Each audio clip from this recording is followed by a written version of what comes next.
운명의 새해 첫날 밤 2022년 2월 1일 한국의 곳곳에서 설날의 따뜻한 공기가 넘쳐 흐르고 있었다. 음력 설날은 한국에서 가장 중요한 명절 중 하나로 가족과 이웃이 함께 모여 웃음소리와 이야기로 하루를 채우는 특별한 날이었다. 그러나 경상북도의 한적한 전주 근처 마을에서 이 특별한 명절이 곧 침묵과 공포로 물들어가기 시작할 줄 아무도 예상하지 못했다. 전주의 외곽에 자리한 고급 아파트, 단지 그린밸리는 조용하고 깔끔한 환경으로 유명했다. 아파트 주민들의 대부분은 사회적 지위를 가진 중산층 가정들이었고 이곳의 밤은 항상 평온했다. 해당 아파트에 거주하던 젊은 부부 김다혜 28세와 그의 남편 이상우 31세는 설날이 주는 특별한 따스함 속에서 조용하면서도 평범한 새해를 맞이하고 있었다. 새해 첫날 밤 딸아이인 이수진 5세가 감기 증세를 보이자 다혜는 남편에게 약국에 가서 약을 사올게요. 멀지 않으니 금방 돌아올 거예요. 라고 말했다. 우리 딸아이 빨리 낫게 해야죠. 이상우는 피곤하면서도 따뜻한 미소로 대답했다. 다혜는 외투를 걸치고 슬리퍼를 신고 문을 나섰다. 냉랭한 겨울 공기가 그녀의 얼굴을 스쳤지만 그녀는 걱정보다는 어서 딸아이에게 약을 가져다 주겠다는 의지가 더 컸다. 거리에는 아직 몇몇 가게들이 설 연휴 임시 영업을 하고 있었고 동네의 전통 새해 불빛이 은은히 비춰주었다. 하지만 2시간이 넘게 시간이 흘렀지만 다혜는 집으로 돌아오지 않았다. 이상구는 처음에는 대수롭지 않게 여겼다. 어쩌면 약국에 사람이 많아서 기다리고 있겠지. 그는 스스로 이렇게 위로했다. 하지만 자정이 가까워졌을 때 그의 걱정은 점점 커져갔다. 전화기를 꺼내 아내의 번호를 계속 눌러보았지만 고객님의 전원이 꺼져 있습니다. 라는 기계적인 응답만 돌아왔다. 무슨 일이 생겼을까? 이 질문은 점점 그의 머릿속을 지배하기 시작했다. 남편으로서 이상구는 불안감을 떨칠 수 없었다. 그는 아파트 단지 주차장으로 뛰쳐나가 자신이 몰던 흰색 SUV 차량을 타고 직접 아내를 찾으러 나섰다. 차창을 두드리는 냉담한 바람 속에서 이상구는 동네 주변을 서성거리며 약국과 편의점들을 하나하나 방문했지만 아무도 다혜를 본 적이 없다고 했다. 그의 초조함은 방광에 물이 넘치듯 팽창해 갔다. 다혜가 자주 들리던 골목길을 몇 번이고 반복해서 오갔지만 그녀의 모습은 그림자조차 찾아볼 수 없었다. 시간이 새벽 2시를 넘기며 그의 불안은 절정에 달했다. 경찰에 신고해야겠어. 이상우는 결국 집으로 돌아와 애써 잠든 딸아이 옆에 한숨을 쉬고 아내의 실종 사실을 신고하기 위해 경찰서를 찾았다. 그는 경찰의 질문에 결혼 반지를 만지작거리며 흔들리는 목소리로 말했다. 아내가 밤 10시쯤 약국에 다녀온다고 나갔어요. 그런데 아직까지 돌아오지 않았습니다. 전화도 받지 않고요. 무슨 일이 생겼을까봐 너무 걱정됩니다. 이른 새벽 피곤에 찌들어 있던 경찰들은 그의 말을 경청했지만 큰 동요를 보이지 않았다. 실종 사건은 보통 24시간이 지나야 본격적으로 수사가 시작됩니다. 한 경찰관이 설명하며 우선 기다려보세요. 돌아오면 좋은 소식이 있을 겁니다. 라고 위로했다. 하지만 이상우의 얼굴은 여전히 창백했고 손끝은 떨리고 있었다. 아무 말 없이 집으로 돌아온 이상우는 긴 밤을 홀로 견뎌야 하는 상황에 놓였다. 딸의 옆에 앉아 있지만 마음은 아내의 행방불명에 묶인 채였다. 벽시계의 초침소리만이 집안의 침묵을 채우고 있었고 마치 시간이 끊어진 것만 같았다. 도대체 그녀는 어디에 있을까? 그날 새벽 거대한 복선처럼 다혜의 실종은 그린밸리 아파트를 둘러싼 어둠 속에서 점점 커져가고 있었다. 아파트 단지의 CCTV가 그녀의 발걸음을 기록하지 않았던 사실은 아직 아무도 알지 못한 채였다. 하지만 몇 시간 후 한 시골 마을의 강가 가까이에서 그녀와 관련된 끔찍한 발견이 마을 사람들을 공포로 덮칠 운명이 다가오고 있었다. 실종 신고 밤새 잠 못 이루던 이상우는 아내 김다혜의 실종에 점점 더 깊은 불안을 느끼기 시작했다. 집안은 설날임에도 불구하고 정막에 잠겨 있었다. 그는 새벽 내내 거실을 서성이며 손에 들린 전화기를 내려놓지도 못했다. 수없이 다혜에게 전화를 걸어봤지만 응답은 똑같았다. 고객님의 전원이 꺼져 있습니다. 초조한 마음에 그는 딸 수진이 있는 방으로 들어가 그녀가 평화롭게 자는 모습을 멍하니 지켜보았다. 내가 역설적으로 이 집을 지키는 동안 다혜는 어디에 있는 걸까? 마음 한켠은 아내가 예고도 없이 사라진 것에 대한 미움과 의심마저 느껴졌다. 결국 새벽이 밝아오자 그는 더 이상 기다릴 수 없었다. 그는 다혜가 돌아오기를 기다리며 실수를 할까 두려워했던 마음을 접고 동이 트자마자 가까운 경북경찰서를 찾아갔다.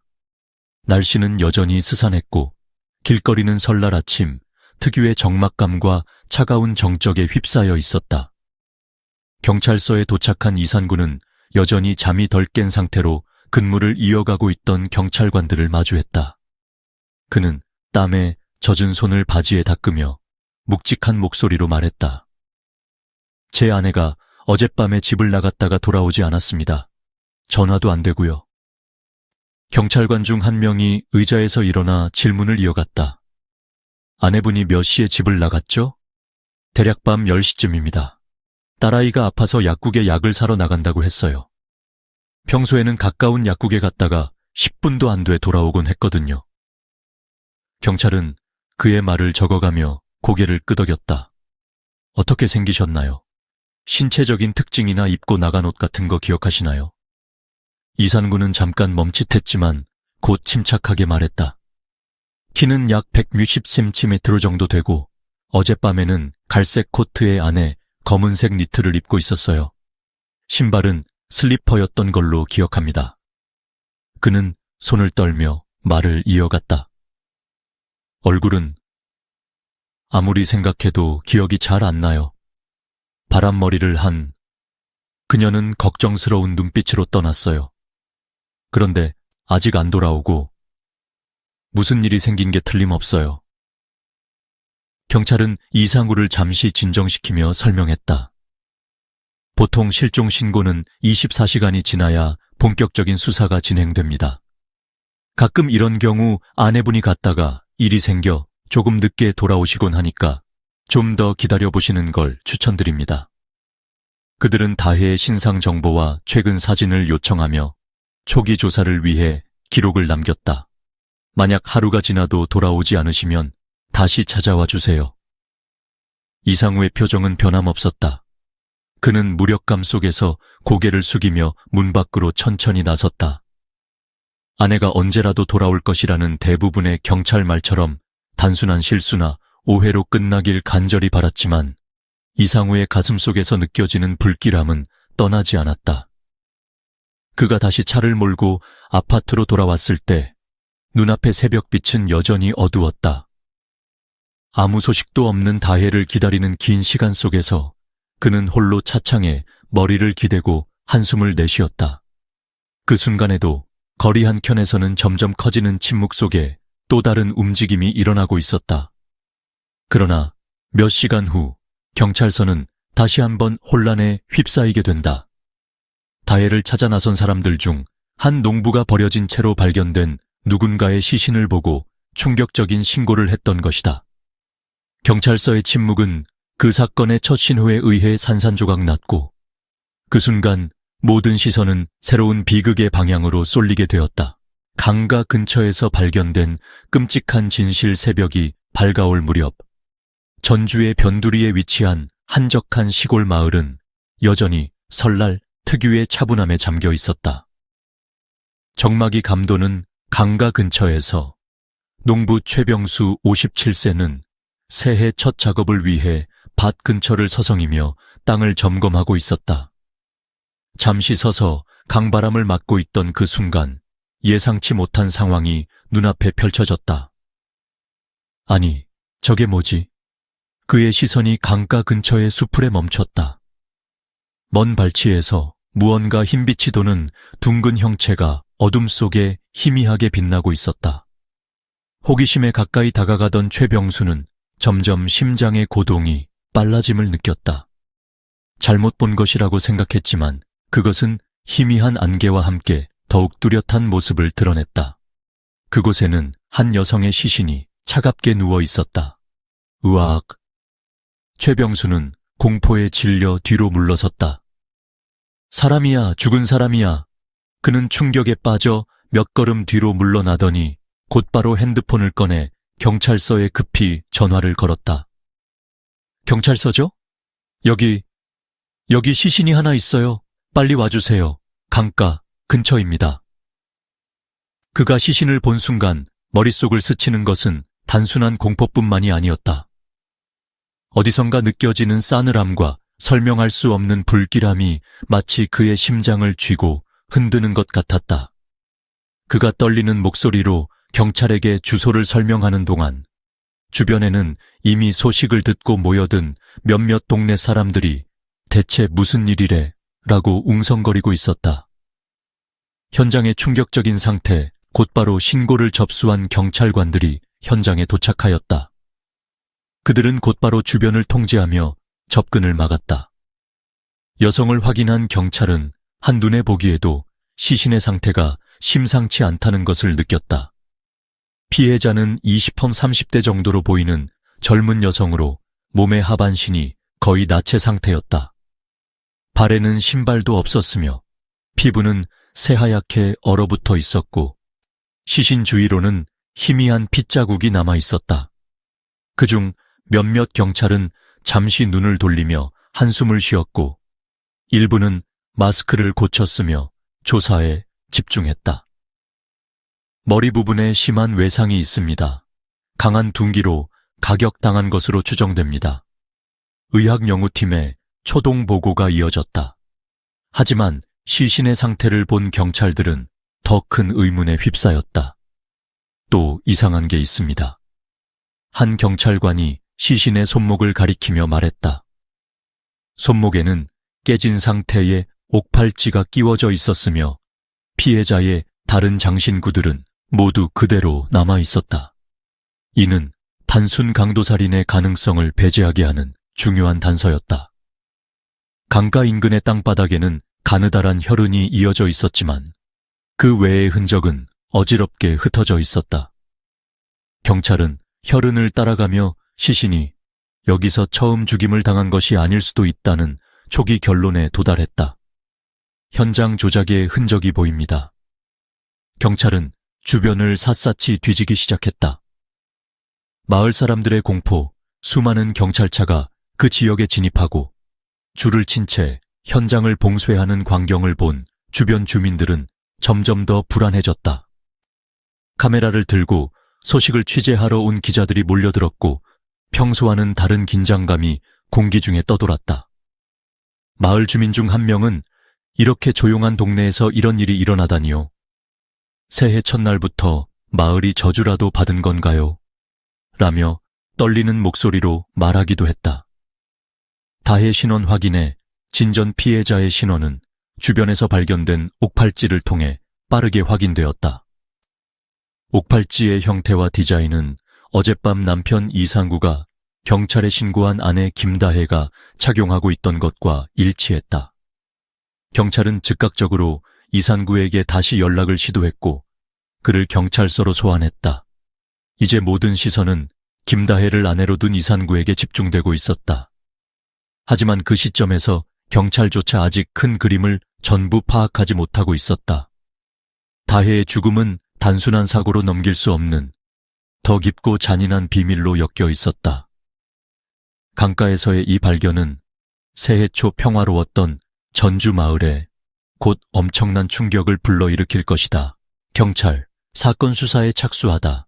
김다혜의 주검이 강가에서 발견된 바로 그날 아침, 경찰은 즉각 조사팀을 꾸려 사건 현장으로 달려갔다. 현장은 이미 방범 테이프로 둘러싸여 있었고 지역 주민들은 어리둥절한 표정으로 멀리서 지켜보고 있었다. 경찰차의 사이렌 소리가 오가는 농촌의 정막을 깨뜨리며 울려 퍼지고 있었다. 현장의 첫 관찰 사건 현장에 도착한 형사 박정호와 그의 팀은 강가 주변의 환경을 꼼꼼히 관찰하기 시작했다. 사건은 단순한 실종이 아니라 이제 살인사건으로 분류되었고, 발견된 시신의 상태는 이 사건이 계획적인 범죄임을 암시하고 있었다. 밟지 마라. 저기 혈흔이 이어져 있다. 박 형사가 팀원들을 제지하며 말했다. 강가 근처의 진흙 위에는 가느다란 핏자국이 길게 이어져 있었고, 그 흔적은 마치 시신이 멀리서 끌려온 것처럼 보였다. 그는 손전등을 비추며 자세히 보려고 했지만 핏자국은 강 물가를 가까스로 넘은 곳에서 사라졌다. 범인이 현장을 철저히 정리한 것 같습니다. 아무 도구나 발자국 흔적도 없어요. 그대로 놔두지 않았을 텐데. 는 고개를 끄덕이며 말했다.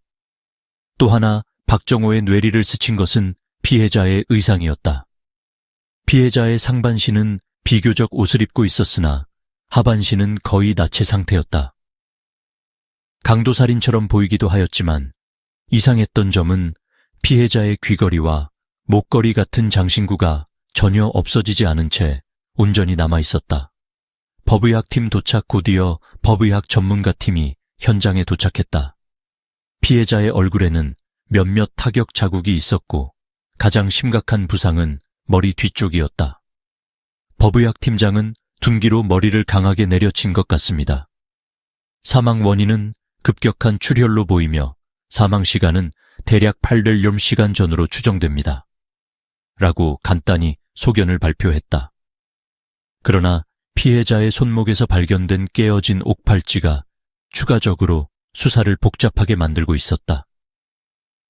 옥팔찌? 형사 박정호는 돌아보며 말했다. 현장에서 이게 왜 남아있지? 범인이 도대체 왜 이런 걸 남겼을까? 그는 팔찌 옆에 아주 미세한 스크래치를 보며 누군가 이 팔찌를 뺏으려다 실패했나, 아니면 이건 사고에 의한 물건이 아닌가 스스로 중얼거렸다. 추가 단서의 부족과 조사 반응 수사를 진행하며 경찰은 강가 인근에서 어떠한 주요 증거도 찾지 못하고 있었다. 차량 바퀴 자국 같은 이동 흔적은 이미 줄어든 눈과 진흙 위에서 거의 사라져 있었다. 형사는 이 정도로 흔적을 지우려면 범인이 사전에 치밀하게 준비했거나 아니면 현장이 아닌 도중에 급히 시신을 버렸던 걸 수도 있다. 라고 확신하기 시작했다. 남편 이상우의 두 번째 호출 경찰은 즉시 김다혜의 실종 신고를 했던 남편 이상우를 다시 불러와 추가로 신문을 시작했다. 새벽 시간에 차를 몰고 나갔던 걸로 보여요. CCTV 자료가 당신 차량을 녹화했고 시신 발견 시간에서 7시간 이내에 집 근처를 돌아다니는 걸 본 주민도 있습니다. 형사는 직접적인 질문을 던졌다. 이산구는 손을 떨며 대답했다. 제 아내를 찾으려고 돌아다녔던 것뿐입니다. 이걸 이렇게 뒤틀 거라고 생각도 못했습니다. 하지만 그의 말투는 떨렸고 자신의 머리와 손으로 미친 듯이 얼굴을 찰싹거리며 전혀 침착하지 못했다. 주변 증인 확보와 CCTV 자료 이와 동시에 경찰은 그리벨리 아파트 주변에서 복수의 증인과 CCTV 자료를 확보하기 위해 투입되었고 이상우 관련 증거를 수집해가는 중이었다. 경찰은 시간이 급박한 것을 직감하며 빠르게 추가 자료를 수집해 나갔다. 1. 강가 주변 선로와 주요 교차로 근처에 설치된 CCTV를 확인한 결과 새벽 1시에서 3시 사이에 한 대의 흰색 SUV가 사건 지역으로 들어왔다가 빠져나가는 모습이 포착되었다. 차량의 번호판은 흐릿했으나 그리벨리 아파트에서 출발한 차량 기록과 일치한다는 것을 확인했다. 2. 한 농부는 경찰에게라고 증언했다. 추가 현장 조사의 시작 경찰은 현장 주변을 더욱 면밀히 살펴보며 추가 단서를 찾기 시작했다. 그러나 현장은 매우 정리되어 있었다. 발자국, 폐기물, 차량 타이어 자국 등 주요 단서가 모두 희귀했고 이는 사건의 복잡성을 높였다.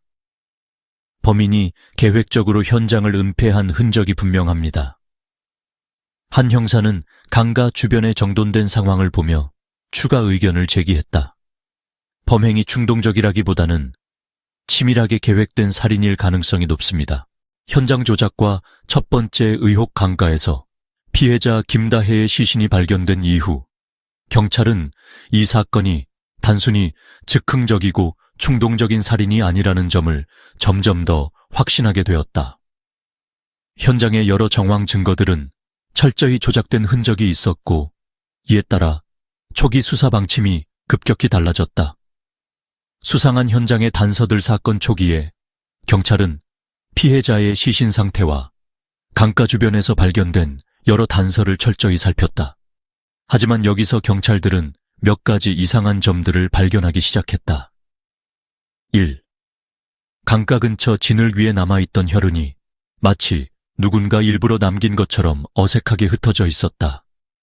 피해자의 시신 옆에는 깨진 와 일부 찢긴 옷 섬유가 놓여 있었지만 신발이나 핸드백 같은 중요한 개인 소지품은 전혀 발견되지 않았다. 이건 단순 강도살인으로 보기 어려운데 형사 박정호는 도구를 사용해 옥팔찌의 잔해를 들춰보며 말했다. 범인이 뭔가를 의도적으로 흘려놓은 것처럼 보여요. 너무 깔끔하게 남아있는 이 흔적들, 실제로 범죄와는 상관없을 수도 있습니다. 2. 시신이 발견된 장소의 혈흔은 강 근처로 이어졌지만 피가 땅속으로 스며든 깊이나 범위가 자연스럽지 않았다. 법의학 전문가 팀원 중 한 명은 현장에서 피해자를 공격한 흔적은 관찰되지 않았습니다. 피는 다른 곳에서 흘렀고 이후에 이곳으로 옮겨졌을 가능성이 높습니다.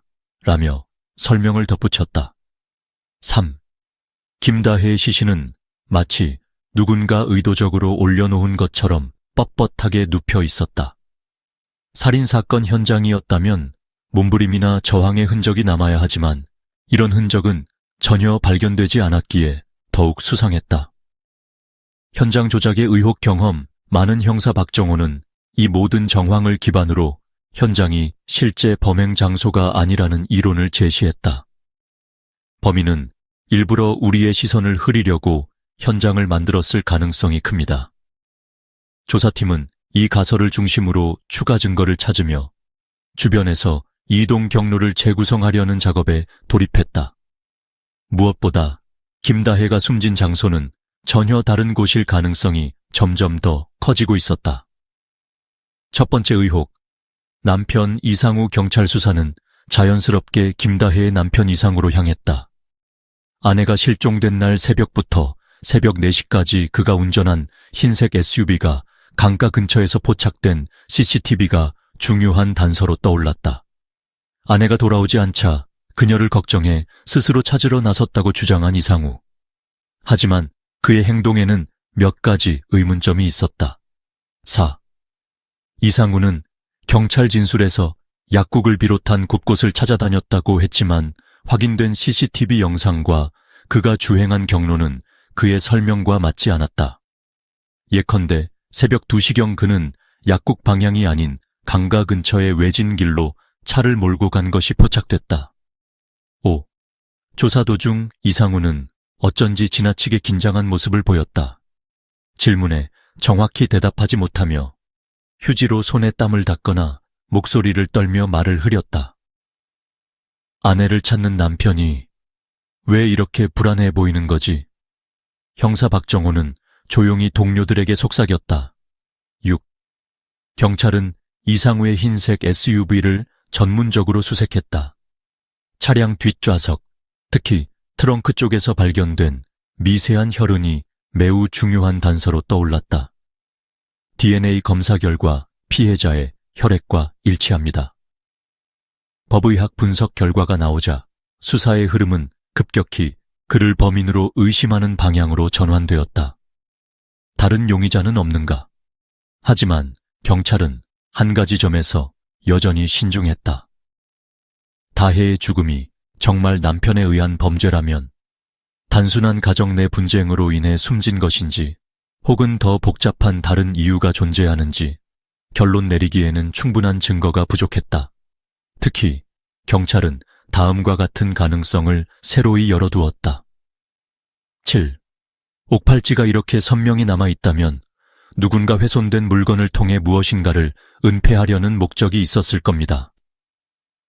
일각에서는 이산구가 누군가와 공모했을 가능성을 제기했다. 8.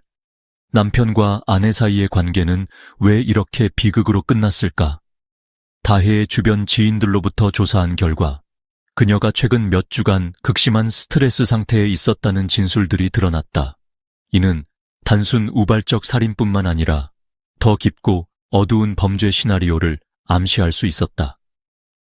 경찰의 다음 수순 수사팀은 현장이 조작되었다는 점을 명확히 인식하고 이제 강가가 아닌 피해자가 처음 공격받은 장소를 찾아야 했다. 이를 위해 그들은 더 많은 기술 전문가와 증거 분석가를 투입하며 수사망을 넓혀갔다. 이 사건은 단순히 한 가족의 문제를 넘어섰습니다. 형사 박정호는 밤새 팀원들과 회의하며 말했다. 이건 우리 사회에 엄청난 파장을 일으킬 수 있는 사건이에요. 더 치밀해야 합니다. 아파트 CCTV에 숨겨진 비밀 사건 조사가 본격적으로 시작된 이후 경찰은 그린밸리 아파트 내부와 주변에 설치된 CCTV 영상을 확인하기로 결정했다. 강가에서 발견된 김다혜의 시신은 여러 정황상 그녀가 범죄 피해를 입기 전 아파트 단지에서 무언가 중요한 일이 발생했을 가능성을 말해주고 있었다. CCTV 데이터 분석 시작 담당 형사 박정호의 지휘 아래 기술팀은 그린밸리 아파트와 주변 지역의 CCTV 데이터를 광범위하게 수집했다.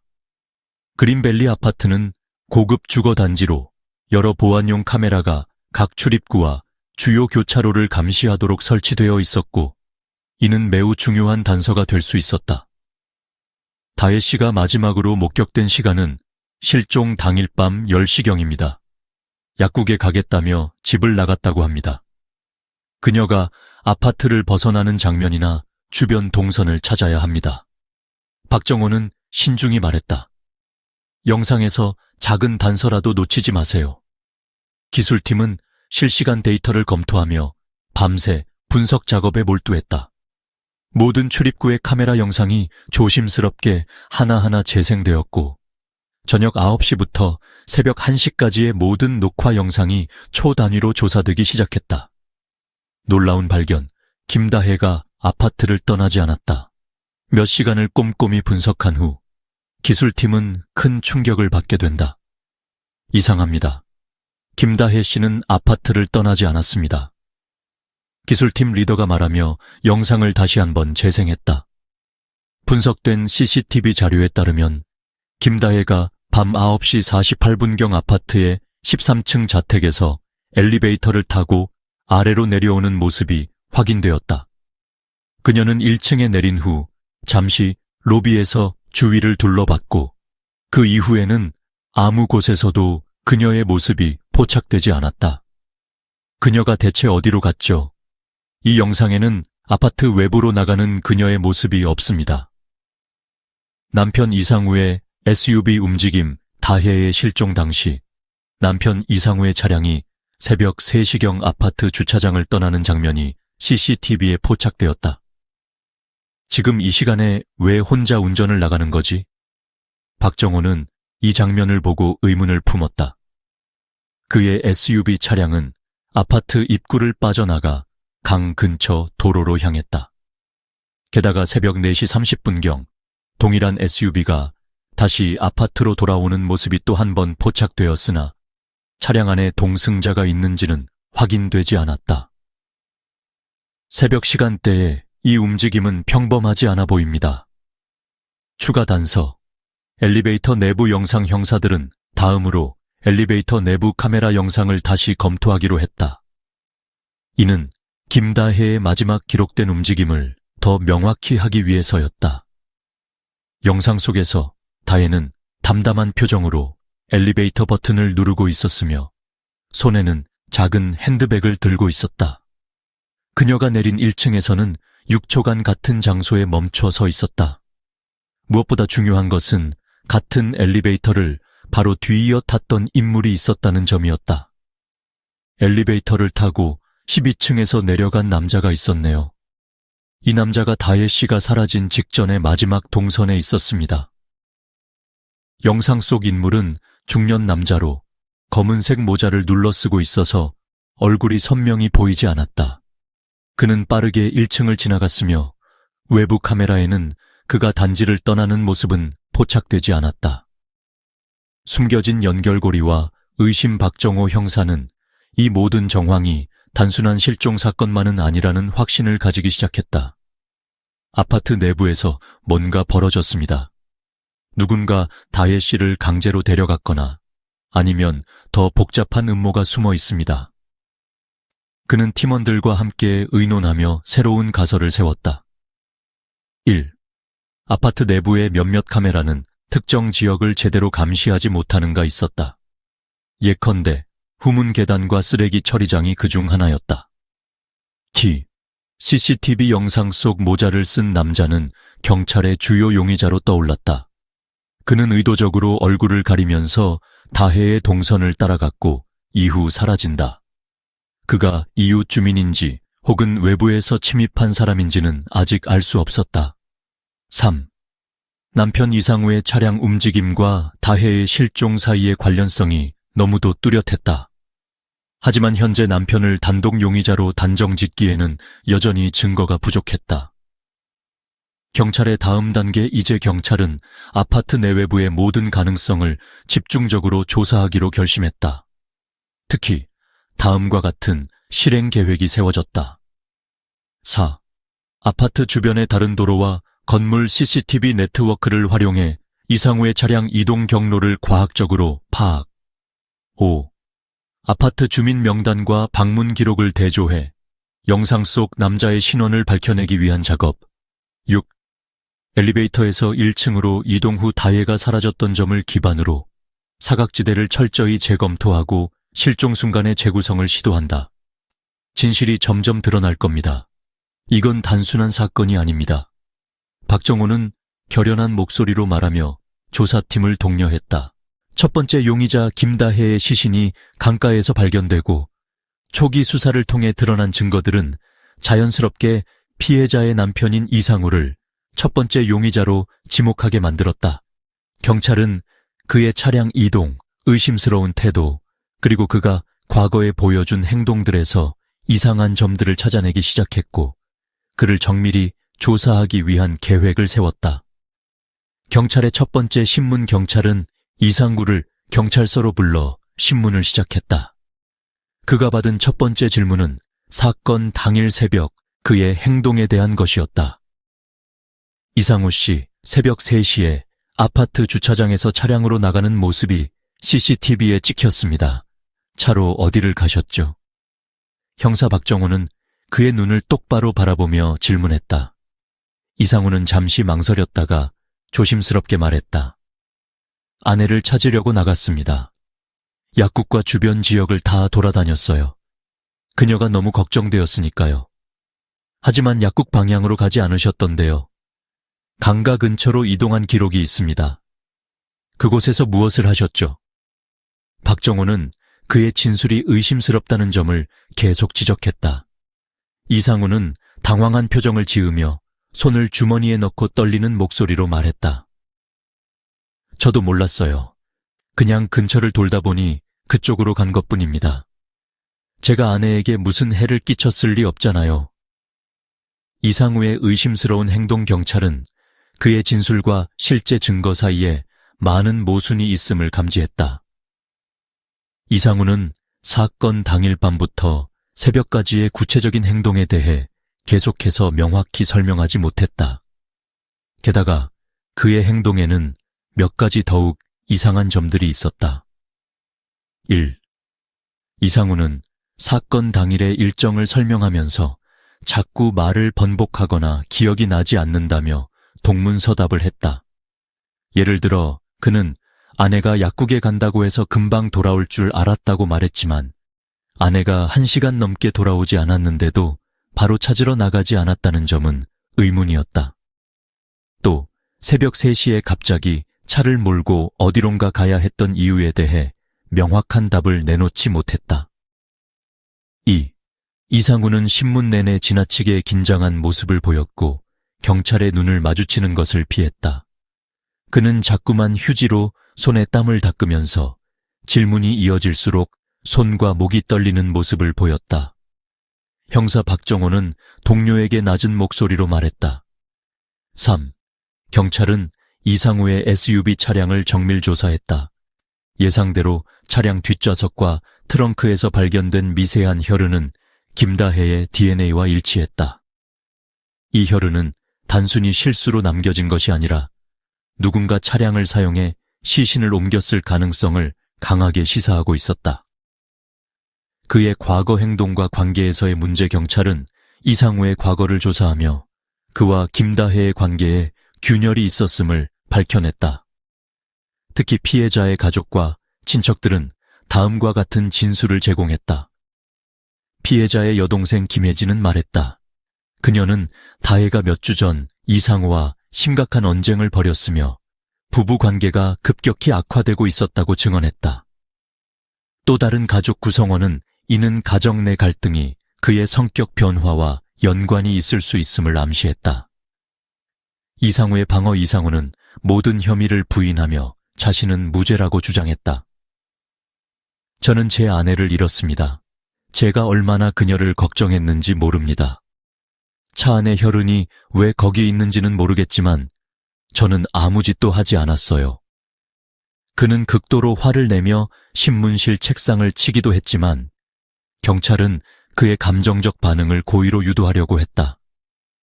그러면 왜 CCTV에서 저희가 당신의 차량이 강가 근처에서 40분 이상 머물렀던 걸 확인했을까요?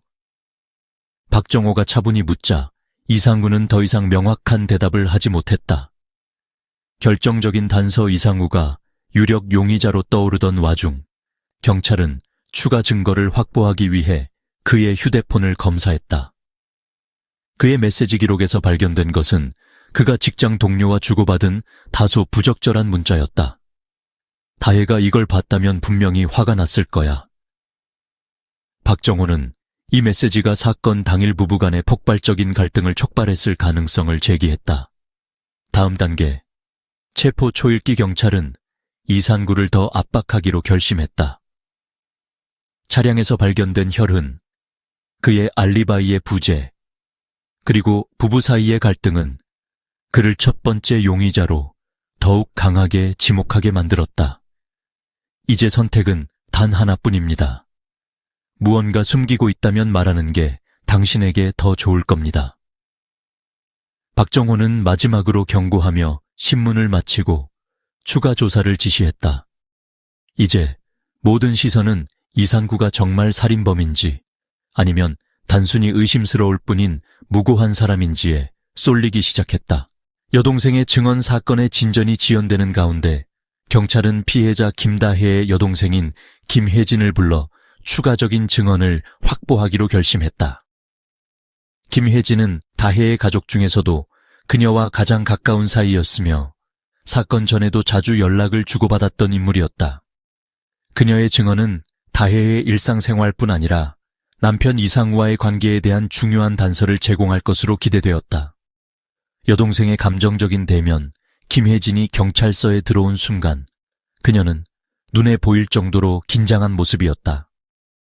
그녀는 언니의 죽음을 떠올리는 듯 눈물을 참지 못했고 경찰들이 차분히 그녀를 진정시키며 이야기를 시작했다. 혜진 씨, 저희가 이해합니다. 지금 많이 힘드실 겁니다. 그런데 수사를 위해 언니 분과의 관계, 그리고 최근 일어난 일들에 대해 조금 더 말씀해 주실 수 있을까요? 형사 박정호가 조심스럽게 물었다. 혜진은 손수건으로 눈물을 닦으며 천천히 말을 꺼냈다. 언니는 누구보다도 강한 사람이었어요. 힘든 일이 있어도 웬만하면 다 티를 내지 않고 항상 가족들에게 밝아 보이려고 노력했어요. 하지만 최근 몇 달 동안 언니가 달라진 걸 느꼈어요. 김다혜와 이상우의 갈등 혜진은 언니 다혜와 종종 나누었던 대화들의 내용을 상세히 밝혔다. 그녀의 말에 따르면 다혜는 몇 달 전부터 남편 이상구와의 관계에서 점점 더 큰 문제가 발생하고 있었고 이를 두고 혼란스러워했다는 것이다. 1. 그녀는 눈물을 흘리며 덧붙였다. 2. 혜진에 따르면 다혜와 이상우 사이의 갈등은 사건 발생 몇 주 전 한 차례 큰 싸움으로 폭발했었다고 한다. 3. 또한 혜진은 다혜가 최근 들어 지나치게 경계하는 모습도 보였다고 증언했다. 결정적인 단서.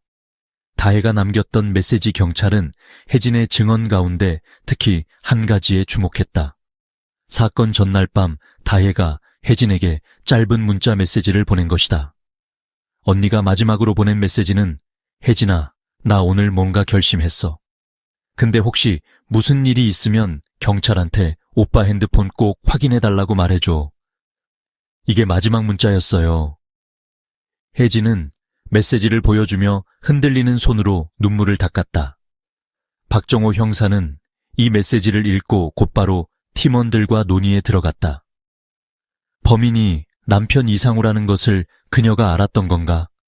아니면 그녀가 뭔가 심각한 위협을 느끼고 있었던 걸까?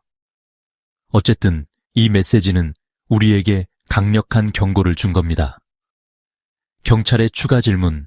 박정호는 추가적으로 김혜진에게 다혜와 이상구 사이의 구체적인 사건들을 자세히 물었다.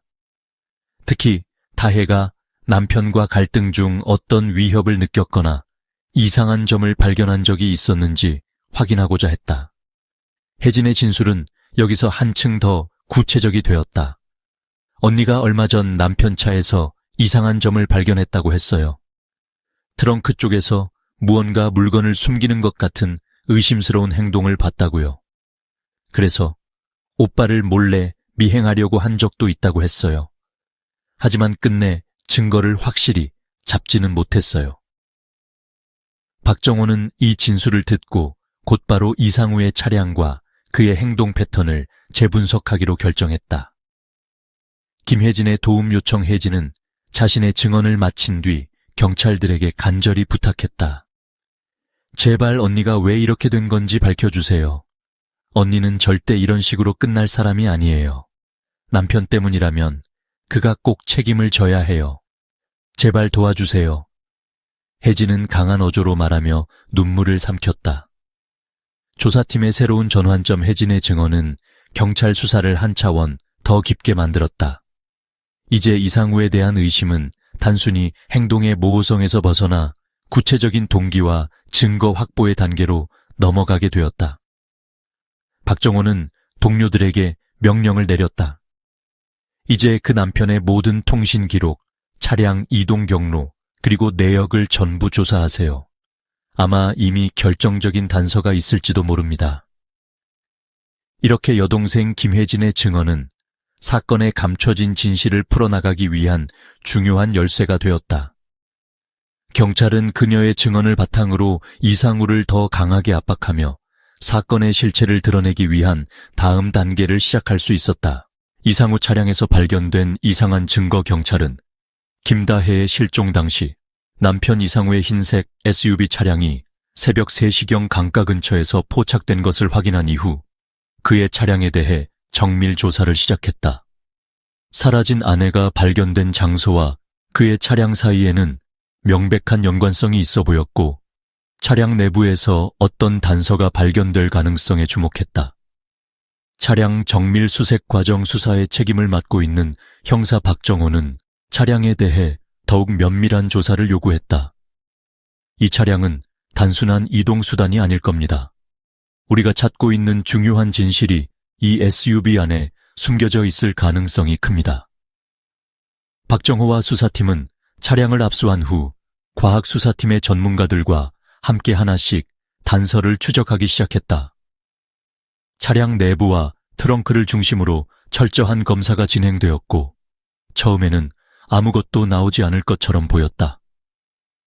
범인이 현장을 정리하거나 차량을 청소했을 수도 있습니다. 증거가 남아있다면 아주 미세한 흔적일 거예요. 과학수사팀의 한 팀원이 말했다. 첫 번째 발견. 미세한 혈흔 결정적인 순간이 다가왔다. 차량의 트렁크 내부를 UV등으로 비춘 결과 육안으로는 보이지 않던 미세한 혈흔이 발견되었다. 그리고 이 혈흔은 트렁크 깊숙한 한쪽 모서리에 몰려 있었다. 과학수사팀은 핀셋과 채취 도구를 이용해 혈액 샘플을 수집한 뒤 이를 DNA 검사로 분석했다. 48시간도 지나지 않아 결과가 나왔다. DNA 결과 피해자 김다혜와 일치합니다. 이 보고서를 들고 있던 박정호는 팀을 돌아보며 말했다. 이제 우리가 실질적인 증거를 잡았어. 이건 우연일 수 없어. 두 번째 발견. 섬유 조각 혈흔 외에도 트렁크에서 발견된 또 다른 단서는 김다혜가 실종 당시 착용했던 옷과 일치하는 섬유 조각이었다. 이건 그녀가 이 차 안에 있었다는 것을 결정적으로 증명합니다. 게다가 그녀가 강제로 옮겨졌다는 정황을 설명할 수도 있죠. 박정호는 이 섬유가 차량에 남은 경로에 대해 말하며 가설을 세웠다. 1.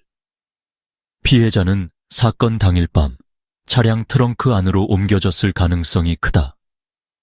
2. 혈흔과 섬유의 상태로 보아 그녀는 이미 사망했거나 무의식 상태일 가능성이 높다. 3. 트렁크 깊은 모서리에 집중된 혈흔은 시신이 강가로 옮겨졌음을 시사한다. 세 번째 발견. 소각된 흔적 또한 차량 내부의 뒷좌석 바닥에서 불에 탄 물질의 흔적이 발견되었다. 초기 검사를 통해 이것은 천 재질의 물건 일부와 플라스틱 조각으로 확인되었다. 이 물질은 피해자의 개인 소지품일 가능성이 높습니다. 범인이 그녀의 물건을 없애려고 한 것 같습니다. 과학수사팀의 분석가가 말했다. 이상우의 반응 차량 조사 결과가 나오자 형사들은 이상구에게 이를 직접 대면하며 추궁을 시작했다. 이상구 씨, 차 안에서 혈흔과 섬유 조각이 발견되었습니다. 피해자의 DNA와 일치해요. 이걸 어떻게 설명하시겠습니까? 박정호는 의심의 눈초리로 그를 바라보며 물었다. 이상우는 크게 당황한 듯 땀을 흘리며 대답했다. 모르겠어요. 왜 그런 게 거기 있는지 전혀 모릅니다. 제가 일부러 그런 짓을 할 리가 없잖아요. 그러나 그의 말투는 떨렸고 그의 눈은 초조함으로 가득 차 있었다. 경찰의 압박은 더욱 강해졌다. 어디선가 이 증거가 나왔다는 걸 모른다는 건 말이 안 됩니다. 당신 차는 강가에서 포착되었고 이젠 피해자의 흔적까지 발견되었습니다. 사실을 말하는 게 당신에게도 유리할 겁니다. 결정적 전환점, 이러한 상황에서도 이상우는 끝까지 자신의 무죄를 주장했지만 차량에서 발견된 직접적인 증거들은 그를 벗어나기 힘든 상태로 몰아넣었다. 이 증거들은 다음과 같은 중요한 연결고리를 제공했다. 4. 경찰은 이상구가 사건 당일 새벽 3시 차량을 몰고 나간 후 강가에서 40분간 머문 것을 CCTV로 확인했다. 이제 이와 차량 트렁크에서 발견된 혈흔이 연결되며 에 대한 명확한 그림이 그려지기 시작했다. 5. 차량에서 발견된 섬유 조각과 혈흔은 피해자의 시신과 일치했다. 이는 이상우의 알리바이를 무너뜨리는 중요한 단서가 되었다. 6. 차량 내부에 남겨진 소각 흔적은 했다. 그러나 그는 완벽히 청소하지 못했고 이로 인해 자신의 실수를 남기고 말았다.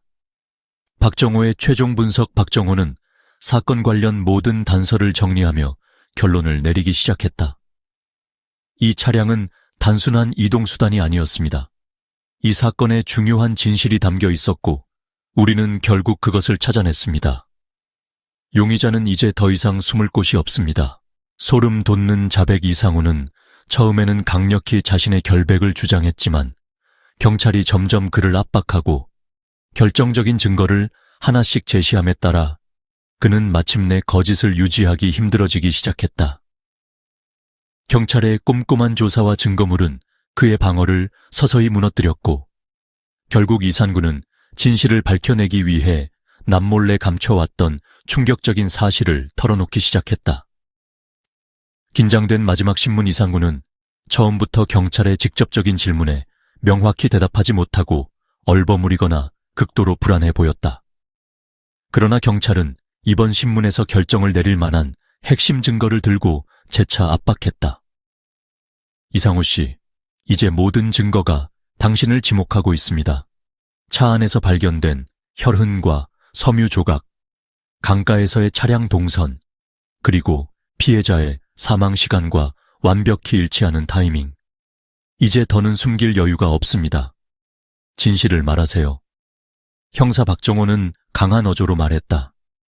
이상우는 그 순간 얼굴이 창백해지고 체념한 듯 고개를 숙였다. 그의 숨소리는 거칠어졌고 손가락은 떨렸다. 조용히 입을 열며 그는 중얼거리듯 말했다. 맞아요. 제가 했습니다. 모든 게 제 잘못이에요. 사건의 시작. 다툼의 밤 이상우의 자백에 따르면 사건의 시작은 새해 전날 밤, 그러니까 설날 저녁 시간이었다. 평소와 달리 긴장 상태에 있던 두 사람 사이의 분위기는 이미 나빴다. 다혜가 남편의 휴대폰에서 수상한 메시지를 발견한 것이 갈등의 도화선이 되었다. 그날 밤 아내가 제 휴대폰을 보다가 발견했어요. 다른 여자와 주고받은 메시지들을. 그녀는 분명히 화가 났고 저를 몰아붙이기 시작했어요. 넌 도대체 무슨 짓을 하고 있는 거냐고 소리치며 제게 다가와서는 핸드폰을 던지기까지 했죠. 이상구는 결백하려던 처음의 태도와 달리 이제는 한없이 풀이 죽은 상태로 진술을 이어갔다. 다혜는 자신의 분노를 참지 못하고 소리를 지르며 남편과 격렬히 말다툼을 벌였다. 아내는 이혼을 요구했습니다. 딸은 내가 키울 테니 너 혼자 떠나라고 말했어요. 이혼이란 말에 제 머리가 하얘졌습니다.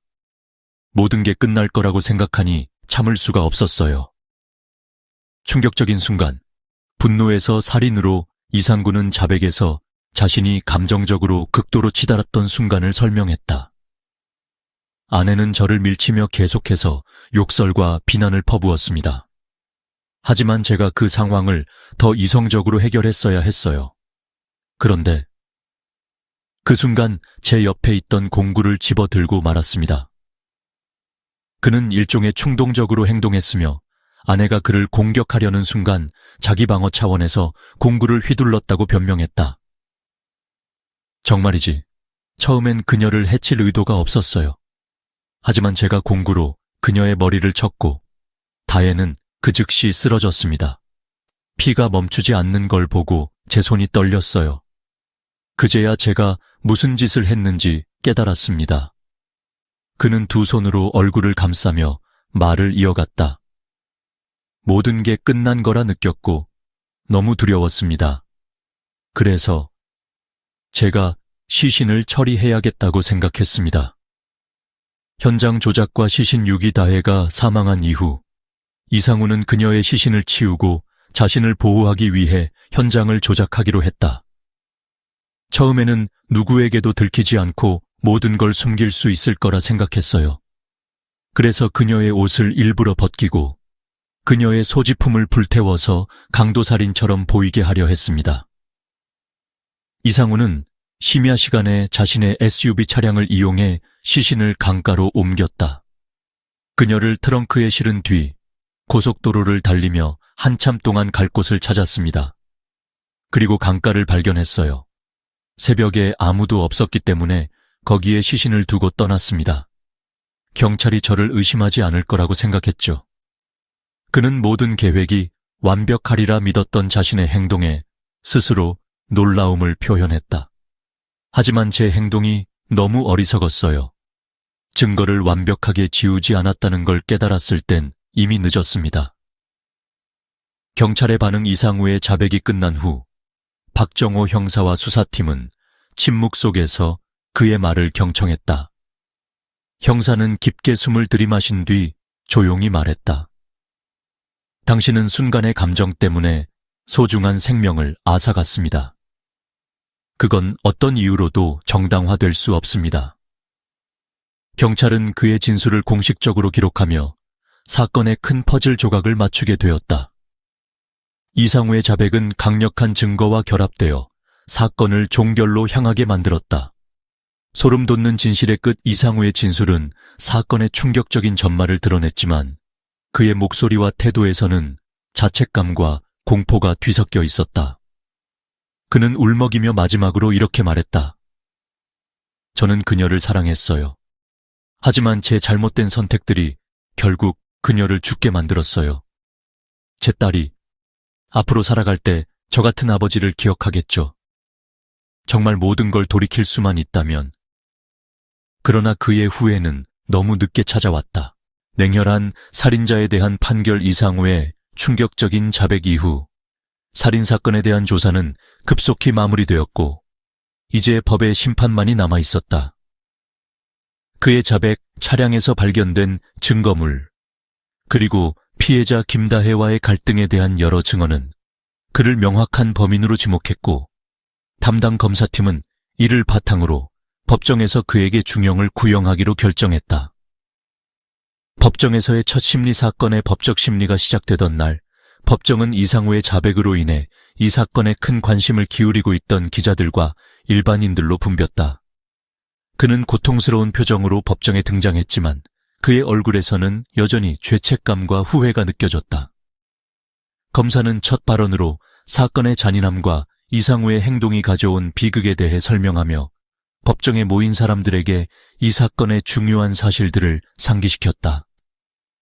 이 사건은 그저 단순한 말다툼으로 끝날 수 있었을 갈등이 한 사람의 극단적인 선택과 폭력으로 인해 비극적인 살인으로 이어진 참혹한 사례입니다. 피고인은 순간의 분노로 아내를 죽였고 그 후 사건을 은폐하려는 치밀한 계획을 실행했습니다. 이어 사건의 증거 강도를 강조했다. 경찰 조사 결과 피고인의 차량에서 피해자의 혈흔과 의복 섬유가 발견되었고 피고인의 자백에서도 사건의 흐름이 구체적이고 일관성 있게 밝혀졌습니다. 이는 피고인이 이 살인을 계획적이든 즉흥적이든 직접적으로 저질렀음을 증명하는 결정적인 요소입니다.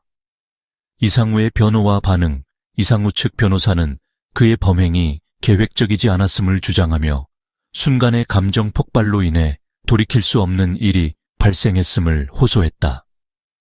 존경하는 재판장님, 제 의뢰인은 이 사건으로 인해 깊은 후회와 자책에 시달리고 있습니다. 그는 처음부터 이를 숨기기 위해 완벽히 계획한 것이 아니었으며 단지 감정적으로 통제하지 못한 상태에서 끔찍한 일이 벌어진 것입니다. 그는 자신의 잘못을 인정하고 있으며 저희는 이 점을 고려해 주시기를 부탁드립니다. 그러나 그런 변호사의 진술에도 불구하고 이상구는 법정에서 한마디의 변명도 하지 않았다. 그는 변호사의 취지와는 달리 자신의 모든 행위에 대해 인정하며 울먹이는 목소리로 계속해서 말했다. 모든 것은 제 잘못입니다. 제 아내는 모든 고통에도 불구하고 저와 우리 가족을 지키려 했는데 저는 그런 그녀를 이렇게 만들어버렸습니다. 저에게는 이제 벌을 받는 것 외에 할 수 있는 말이 없습니다. 그의 발언에 피해자 김다혜의 가족들은 흐느끼며 참담한 표정을 감추지 못했다. 피해자 가족의 반응, 재판 일정 동안 피해자 김다혜의 여동생 김혜진은 모든 과정을 지켜보며 언니의 억울함을 세상에 알리려고 애썼다. 그녀는 법정에서 울먹이며 이렇게 말했다. 언니는 정말 착한 사람이었습니다. 저희 가족을 위해 그리고 딸아이를 위해 모든 걸 참고 살아왔는데 결국 그녀의 희생이 이런 끔찍한 결말로 끝나다니 너무나 원통합니다. 제발 살인자인 그 사람이 언니가 겪은 고통만큼의 벌을 받도록 해주세요. 그 벌이 언니의 억울함을 다 씻어주진 못하겠지만 적어도 정의는 세워질 겁니다. 이 발언은 법정 안에 있던 모두를 숙연하게 만들었다. 판사의 판결 재판이 마무리되던 날, 판사는 사건의 사실관계와 증거를 명확히 정리하며 판결을 내렸다. 피고인 이상구는 피해자인 김다혜를 살해한 후 범죄를 은폐하려는 계획을 실행하며 범행을 은폐하려 시도하였습니다. 이는 단순히 순간의 충동으로 끝난 것이 아니라 고의적이며 비열한 행동으로 이어졌음을 보여줍니다. 피해자는 자신의 생명을 잃었고 그 가족들은 그로 인해 평생 회복될 수 없는 상처를 받았습니다. 이어 판사는 판결문을 낭독하며 그에게 을 선고했다. 피고인은 자신의 행동으로 인해 한 인간의 생명을 빼앗았으며 이를 회복할 방법은 존재하지 않습니다. 따라서 본 법원은 피고인 이상구에게 무기징역을 선고합니다. 이는 그의 죄악과 피고인의 치명적인 잘못된 선택에 대한 처벌로 간주됩니다. 사회의 반향 이 사건은 한국 사회 전체에 큰 충격을 주며 광범위한 논의를 불러일으켰다. 많은 사람들이 이 사건을 통해 가정 내 갈등이 어떻게 치명적인 결과로 이어질 수 있는지를 깨달으며 이를 예방하기 위해 제도적 변화와 상담 지원 체계의 필요성을 제기했다. 또한 이상우의 극단적인 행동과 그가 숨기려 했던 치밀한 은폐 시도가 폭로된 후 그의 행동은 대중에게 냉혈한 살인자라는 비난을 받으며 강력하게 비판받았다. 마지막 공언. 이상우의 후회 법정에서 끌려나가며 이산구는 마지막으로 작은 목소리로 말했다. 다혜야, 미안해. 딸아이에게는 이렇게 살아가는 아버지의 얼굴을 보지 않게 해줘. 그러나 그의 후회와 눈물은 김다혜의 가족과 딸아이, 그리고 대중들에게 전혀 위로가 될 수 없었다. 정의의 실현과 남겨진 교훈. 이 사건은 법적으로는 종결되었지만 남겨진 가족과 피해자, 주변 사람들에게는 영원히 지울 수 없는 상처로 남았다. 이 사건을 계기로 많은 사람들이 가정 내 문제의 심각성을 인식하며 갈등 해결의 필요성과 평화로운 대화를 통한 문제 해결의 중요성을 배우게 되었다. 충성심에 대한 뼈아픈 교훈. 이 사건은 단순히 강력 범죄나 한 개인의 비극으로 끝나지 않았다. 이는 우리가 가정과 인간관계에서 얼마나 서로를 존중하고 신뢰해야 하는지, 그리고 그 신뢰가 깨졌을 때 어떤 비극적인 결과를 초래할 수 있는지를 다시 일깨워준 충격적인 사례이다. 김다혜와 이상우의 이야기는 단순한 살인사건 그 이상으로 충성심, 존중, 그리고 인간의 선택들이 가져오는 책임에 대해 깊은 교훈을 남겼다. 사랑의 시작과 신뢰의 붕괴. 김다혜와 이산구는 젊은 시절 서로를 사랑했고 함께 행복한 미래를 꿈꾸며 결혼의 여정을 시작했다. 그들의 결혼 생활에는 사랑만이 아닌 서로를 위한 희생과 노력도 담겨 있었다. 그러나 시간이 지나면서 관계는 자연스럽게 균열을 겪기 시작했다. 이상우는 결혼 초반의 헌신 대신 점차 밖에서의 유혹과 자신의 욕구를 더 중요시하게 되었고, 이는 가정에서의 역할과 책임을 소홀히 하는 결과를 낳았다. 다혜는 그런 이상우의 모습을 오랫동안 참아내며 자신의 역할을 이어갔다. 그녀는 딸아이를 위해 가정을 지키려 애썼고 남편의 변화에 대해 대화를 통해 문제를 해결하려 했다. 하지만 이상구가 부정을 저지르고 이를 숨기려 했을 때 그들의 관계는 신뢰를 완전히 잃어갔다. 신뢰는 관계의 근본이며 그것이 사라질 때 사랑은 비극으로 변할 수밖에 없음을 보여준다. 무책임한 선택의 대가. 이상구는 자신의 선택이 가져올 결과에 대해 깊이 생각하지 않았다. 그가 외도를 시작했을 때 그는 단순히 순간의 욕망과 감정에 이끌린 것이라 여겼지만 그 행동이 아내에게 얼마나 큰 상처와 배신감을 줄지에 대한 고민은 하지 않았다. 이후의 행동, 즉 아내와의 갈등을 회피하고 문제를 해결하려는 진지한 노력을 기울이지 않은 태도는 잘못된 선택이 쌓여 점점 더 큰 비극으로 이어졌다.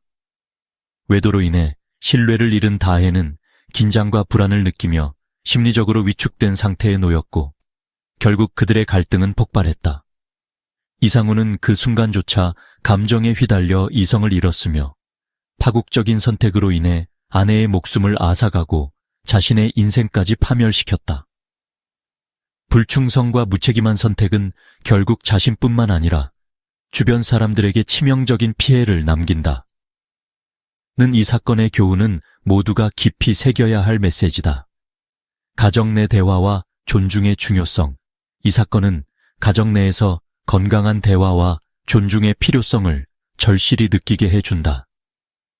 김다혜와 이산구는 결혼 초기에 서로를 깊이 사랑했음에도 불구하고 시간이 흐르면서 상대방의 생각과 감정을 이해하는 노력을 소홀히 했다.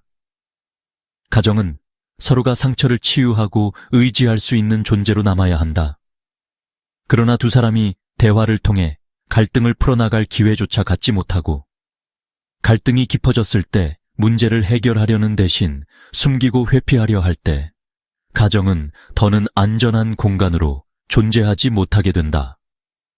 탓과 비난이 아닌 이해와 공감으로 서로에게 다가가야 한다는 점을 이 사건은 극적으로 보여준다.